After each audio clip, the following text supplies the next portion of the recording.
मैं आज आपको तेलंगाना के कांचा गचिबावली जंगल की कटाई और उसके इर्द गिर्द चल रहे संघर्ष, भावनाओं और सच्चाइयों की सच्ची कहानी बताने जा रहा हूं। इस कहानी को मैं नाम देता हूं जंगल की पुकार।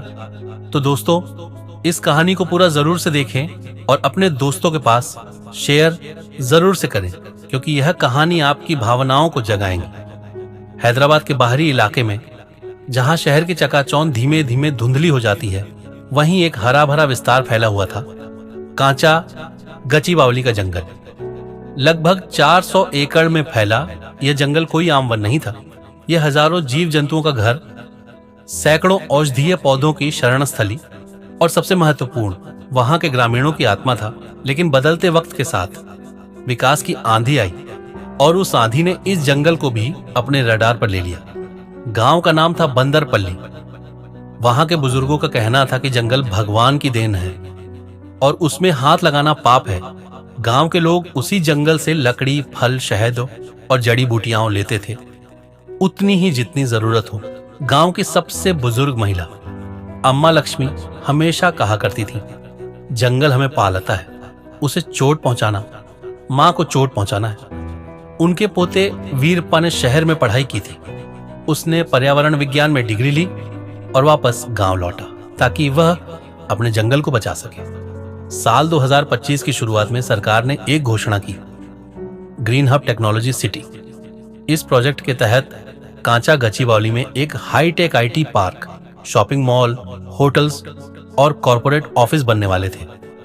यह सब कुछ उसी 400 एकड़ जंगल की जमीन पर। टीवी पर घोषणाएं हुई, अखबारों में तस्वीरें छपी, तेलंगाना का अगला ग्लोबल हब। लेकिन उस घोषणा के साथ ही गांव में शोक की लहर फैल गई। वीरप्पा ने सबसे पहले एक जनसभा बुलाई। गांव वालों, छात्रों और पर्यावरण प्रेमियों ने मिलकर विरोध जताना शुरू किया। वीरप्पा ने हैदराबाद की अदालत में एक याचिका भी दायर की, जिसमें कहा गया कि यह जंगल इको सेंसिटिव जोन है और यहां निर्माण कार्य कानून के खिलाफ है। पर सरकार का कहना था यह विकास के लिए जरूरी है, नए उद्योग, नई नौकरियां और राज्य की प्रगति। मीडिया दो हिस्सों में बढ़ गया था।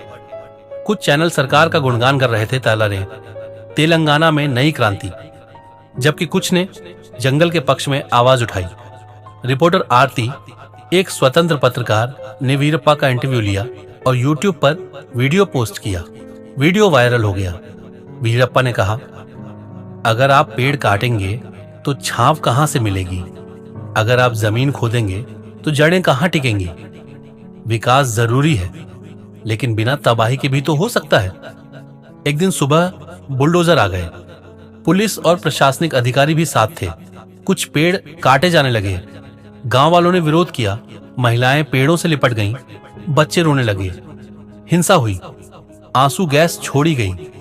वीरप्पा को गिरफ्तार कर लिया गया। अम्मा लक्ष्मी, जो हमेशा शांत रहती थीं, उस दिन रो पड़ी, मेरा बेटा नहीं, मेरा जंगल मत काटो। वीरप्पा को जमानत मिली। उसने संघर्ष जारी रखा, कोर्ट में सबूत पेश किए, जंगल में पाई जाने वाली दुर्लभ प्रजातियां, जैव विविधता की रिपोर्ट, गांव वालों की याचिकाएं। अदालत ने सरकार से जवाब मांगा, क्या आपने वैकल्पिक भूमि की तलाश की? क्या आपने पर्यावरण आकलन रिपोर्ट EIA सार्वजनिक की? सरकार के पास जवाब नहीं था। कई महीनों तक केस चला। गांव वालों ने हार नहीं मानी। अंततः अदालत ने आंशिक निर्णय दिया, 200 एकड़ भूमि को संरक्षित रखा जाएगा। शेष 200 एकड़ में सीमित निर्माण कार्य होगा, जिसमें पेड़ों को स्थानांतरित करने और पर्यावरणीय उपायों को अनिवार्य किया जाएगा। यह पूर्ण जीत नहीं थी, पर हार भी नहीं। वीरप्पा और गांव वालों ने इसे संघर्ष की सफलता माना। आज भी जंगल का एक हिस्सा सांस ले रहा है। उसमें अब वीरप्पा द्वारा स्थापित जैव विविधता केंद्र है, जहां बच्चों को पेड़ों की अहमियत सिखाई जाती है और शोधकर्ता अध्ययन करने आते हैं। अम्मा लक्ष्मी की उम्र अब 90 पार है, लेकिन वे हर सुबह उस बचे हुए जंगल में जाकर बैठती हैं, अपने पेड़, अपने पक्षियों और अपनी जमीन के साथ। कांचा गचिबावली की कहानी बताती है कि जंगल सिर्फ पेड़ नहीं होते, वे हमारी स्मृतियां, संस्कृतियां और सांसें होते हैं। विकास जरूरी है, लेकिन बिना प्रकृति के कीमत चुकाए नहीं। पेड़ कट जाए तो फिर उग सकते हैं, पर जमीन अगर कट जाए तो क्या उगेगा। तो दोस्तों, यह भावनात्मक कहानी कैसी लगी? अच्छी लगी तो वीडियो को शेयर करके, लाइक करके, चैनल को सब्सक्राइब जरूर से करें। धन्यवाद।